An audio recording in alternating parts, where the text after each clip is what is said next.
Today's topic might sting a bit, not because we're going after your comfort, but because we're going after your compromise. Here's the premise: the best system to replace is the one you're most afraid to lose. Not the easy one, not the trendy one, not the cute one that makes for good Instagram posts, but the one that makes your stomach turn a little when you imagine doing without it. Why? Because freedom doesn't come from convenience. It comes from sacrifice. It comes from struggle. And yes, sometimes a sharp, clean break. You've heard of you've heard of the cutting the cord. Today we're talking about cutting the lifeline to the system you secretly still trust more than your own hands, your own land, or your own people. You ready? Let's get into it. Good morning and welcome back to the Farm2Table Show Morning Edition. And we're going to jump right into the power cut, why your first unplug needs to hurt a little. Now, why your first real exit should hurt. Because let's be honest, we all say we want freedom, but we also want hot showers on demand, paychecks every Friday or every other Friday, and organic food someone else grows and packages for us. We love the idea of the homestead life, but we want it packaged like Amazon Prime. That's the catch. We're trying to exit broken systems, but without breaking, there we go. Little camera snap. Ooh, hey. Anyway, we're trying to exit broken systems without breaking our routines. And that's exactly why so many folks stay stuck. They never unplug from the system that's still paying their bills, feeding their egos, or babysitting their kids. Now, I'm not saying throw your whole life into chaos tomorrow, but I am saying the first system you unplug from ought to cost you something. Because if it doesn't challenge you, it won't change you. If it doesn't shake your habits, it won't shape your character. And if it doesn't demand faith, it won't deliver freedom. So, let's talk next. 3 signs you're clinging to a comfort-based system. Now, before I go any further, I got to tell you this is a tough one, and I'm speaking to myself here. I'm preaching to me, because I'll promise you, a lot of this hits very, very close to home. So now, how do you know if you're still plugged into a comfort-based system? Let me give you 3 warning signs, and I go through these. I want you to ask yourself, why am I still living in fear, and what systems still own me? Told you, it's tough. Sign number 1, you defend the very thing you complain about. Now, this is a big one. Maybe you gripe about your job, the public school system, or the way the government handles your health care. But the minute someone challenges your participation, we get defensive, don't we? That's right. So, and I've heard this. Oh, well, we just can't quit that. We need the benefits, or we're just not in the right season yet. That wouldn't work for our family. Sounds familiar, don't it? Friends, let me shoot you straight. If you hate it, but still protect it, it's not a tool anymore. It's a trap. And I know we've all felt trapped sometimes. And that's a sign you're emotionally and mentally tethered to a system that's offering comfort but costing you freedom. Told you, this is a tough one today. Now, sign number 2, you plan to exit later when it's easier. All right? This is the fantasy version of self-reliance. Might be there. The version where you get to time your exit perfectly, where you quit your job the day after you replace your income, or homeschool the moment your child suddenly becomes self-motivated, or you start growing food when your garden magically works itself. But let me ask you this. Have you ever noticed that later never really comes? There's always one more paycheck, one more promotion, one more program, and honestly, one more excuse.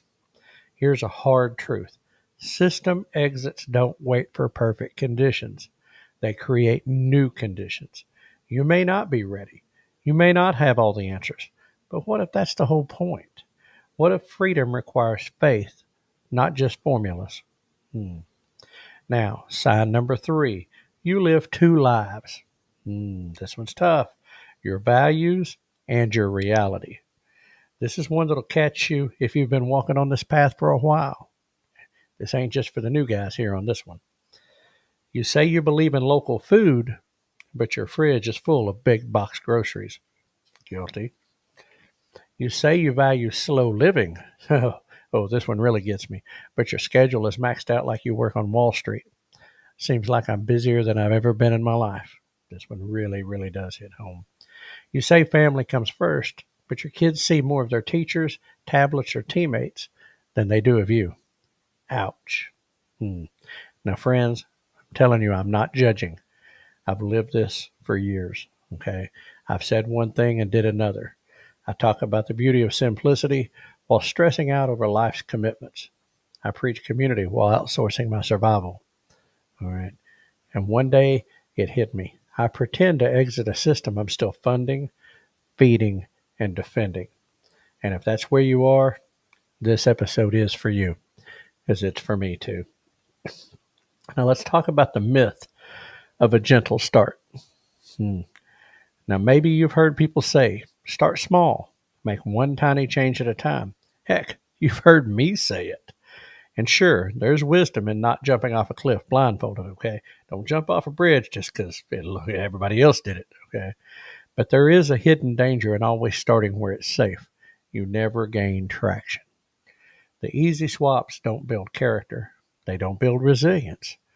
They don't give you that deep, bone-level confidence that says we can do hard things. We can live without the systems. So here's what I'm saying.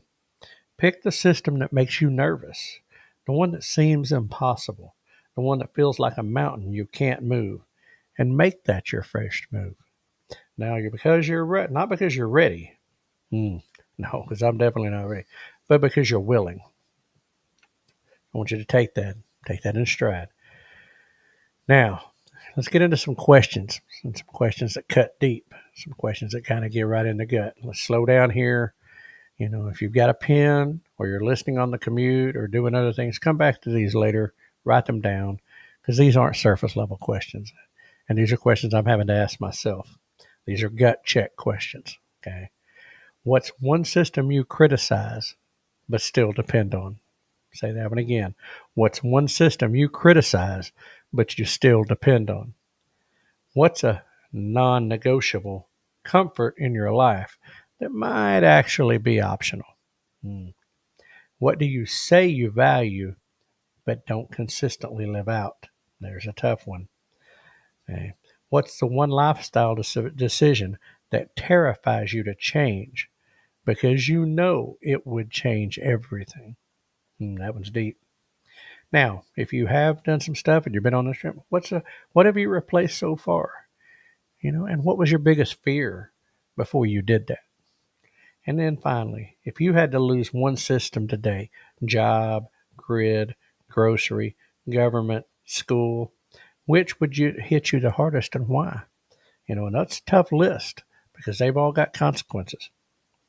And those questions, they can punch you in the gut, like I said, because they punched me. This is a tough one. But they also can produce some of the clearest, most honest answers you'll ever find.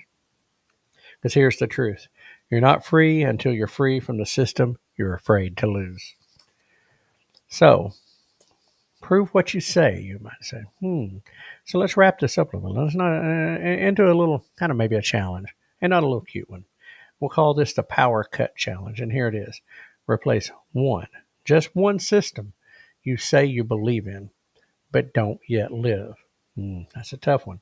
That's it. Maybe you say you believe in home education, but your kids are still in a system that undermines your values. Maybe you believe in local food, but you haven't started buying direct. Ow, that hurts. Maybe you believe in producing over consuming, but your whole setup still runs on purchases, not production. Same thing, guilty. Whatever it is, go cut the cord, make the switch, create the discomfort. Because again, freedom doesn't begin with convenience. It begins with commitment. Want to believe in self-reliance? Then bet on it. With your time, with your money, with your energy, and even with a little bit of risk. So, you say, what happens on the other side of this cut? What happens when I do this? Here's the good news. When you make that first painful unplug, something begins to happen. You don't lose dependence. You can gain identity. You stop saying, I hope to be free one day, and maybe you start saying, I am free, and we're building on it. You stop talking like a tourist in this world of self-reliance, and you start acting like a native. You move from the dreaming phase to the doing phase, and that is a tough leap, but it's one of the best ones. Because here's what's wild about this. The pain of that first unplug, the one that scared you so much, within a few weeks or months, it won't even seem like a sacrifice anymore. It'll just be life, and you'll wonder why you waited so long. And when I read that and I think about that, I think about our friends who are in the off-grid community, the ones who've literally unplugged. They don't have power from the pole. They don't have running water. Maybe they live remote. They have to cut firewood for heat. They live a different life. And yeah, I'm talking about Chris and Dodge and Terry and Tracy, and I'm um, talking about Lorraine and her husband Chris, and I mean, just these people we know that have really, really went that extra distance in that. The things they live without that probably before they didn't think was possible or that they would do. So let's wrap up with these thoughts right here. Burn the backup plan. You hear me? Burn the backup plan. Most people don't fail to exit the system because they didn't plan well. They fail because they kept a backup plan. They tried to walk away while still holding the key to the front door. They said they were ready to move on, but left the lights on just in case. Might be. But if you want freedom, like I said, burn the backup plan. Don't just move toward a better system. Move away from the broken one. Lock the door. Cut the line. Flip the switch.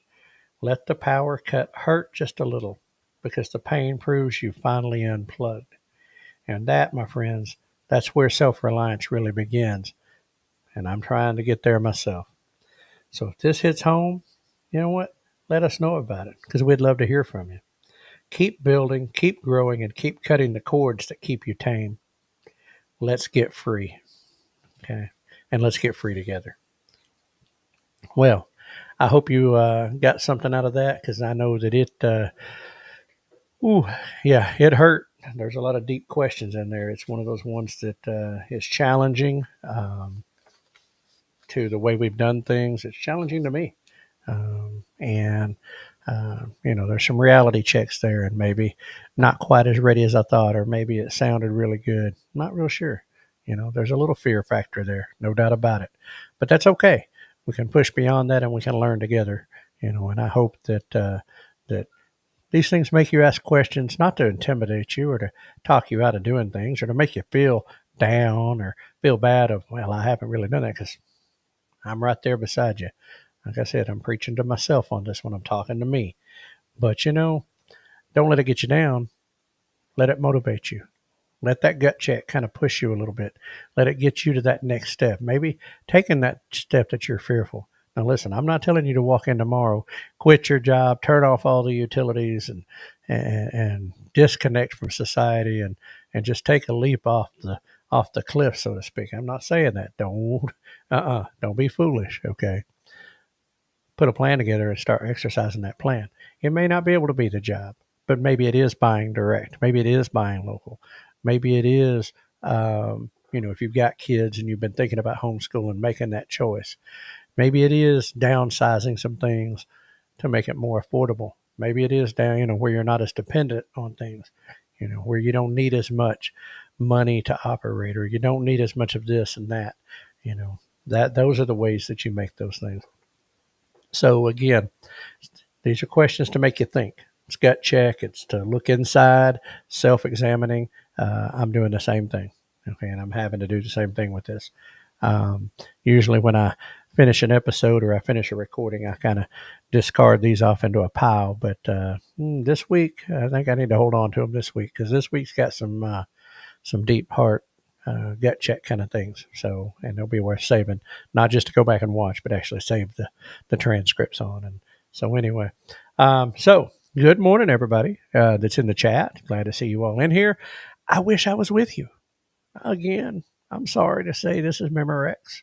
It's pre-recorded again. And man, I had hopes. I had high hopes for today. I'm sitting there. It's after 5 o'clock. the schedule had me coming in at a certain time, and I thought, I'm going to get to do the show live on Tuesday. Awesome. It wasn't 5-10 minutes later. Text blew in from the boss, pushing our start time forward, however you want to put it. I got to be into work an hour earlier than scheduled, which puts me having to be there showtime. So again, had to record. Certainly miss being with y'all guys in the mornings. I was looking forward to that. I prefer to do it that way.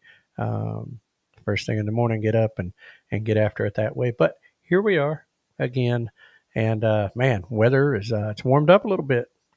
Got up to 85 yesterday. Got up kind of toasty, 85, 90 degrees. It was pretty warm. Had a nice breeze, but sunshine and, kind of enjoying it and not raining. I woke up, it rained a little bit overnight, so I had a little bit of rain, but it was nice to have a good clear day at work. And, makes it nice when it's sunny outside, but not overly hot. So hope the weather where you're at is better. Hope you're all doing well. Hope this finds you all safe and doing well and in the best of places. But so no redneck weather report today. Sorry. And well, roll call. Hopefully Bro comes in on time. Hopefully he's in there on time today. Now, he has things going on. It's his evening time, and so he's busy, but hopefully Bro's there keeping things going. And if not, I know Scotty and Robbie and Terry and Jeff and all the rest of the gang, Joy and Tracy and Tim. And I'm sure I'm forgetting somebody, but, all the ones who join us, hopefully y'all are in there having a good time with this. Let's move on into the Brain Buster. Brain Buster. Anyway, this was kind of funny because it's an inside conversation. My wife has been after a king-size bed for some time now. But anyway, here it is. If you buy a bigger bed, you're left with more bed room, but less bedroom. How's that work? You've got more bed room, but less bedroom. I don't know. Things that make you go, well, never thought of it like that. So here we are. I hope that gets you a little laugh, gets you a little chuckle, or makes you go, what? Where are you coming up with this crazy stuff, Ryan? Anyway, let's move right on into quote of the day. Let's talk about some quotes. Now, this was kind of tied into what, as always, I try to tie them to what we're talking about. But sometimes, just kind of things. But it was just a quote. I liked it. If you ever find yourself in the wrong story, leave. That was from Mo Willems. If you ever find yourself in the wrong story, leave. Interesting quote. Makes you kind of think a little bit, Maybe you don't really leave. Maybe you just get the pen and start rewriting. I don't know. But anyway, so there's that quote of the day. So there you go. And hey, you know what? Guess what? We're trucking right along. Tell you what, when I don't have you guys to talk to and chat, it kind of moves a little too fast, I think. My wife told me I talk too fast, and maybe there's some truth to that. I don't know. But we do try to kind of keep the pace moving along. And normally, like I said, I've got roll call to go through and play in the weather and all that. And, well, don't have that right now.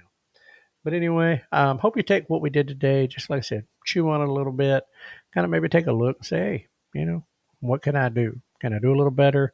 Because I promise you a whole lot of that hit Orion right in the gut. So, anyway, take that. So meanwhile, let's talk about some of our upcoming events, as we always do. This weekend, June 6th and 7th, the Homestead Festival, Hardison Mills near Columbia, Tennessee. It is Roy Feek's Ranch, big event. Looks like it's going to be a good time down there. Modern Homesteading Conference in Coeur d'Alene, Idaho, June 27th and 28th. You can find more information at modernhomesteading.com, or you can get on the old fake book, check it out there. Looks like that could be a really good event out there if you're in the West Northwest. I'm going to skip through the hot. And September 5th and 6th, Ozarks Homesteading Expo, Marshfield, Missouri. Again, you can search out Ozarks Homesteading Expo. You can look it up on Facebook.com, etc., Google machine. Anyway, super lineup. Looking forward to that one. It's a great event every year. So enjoyed it a lot last year. Hoping to be hope it's a great event this year as well. I think it will be. As long as the weather cooperates, we're good to go.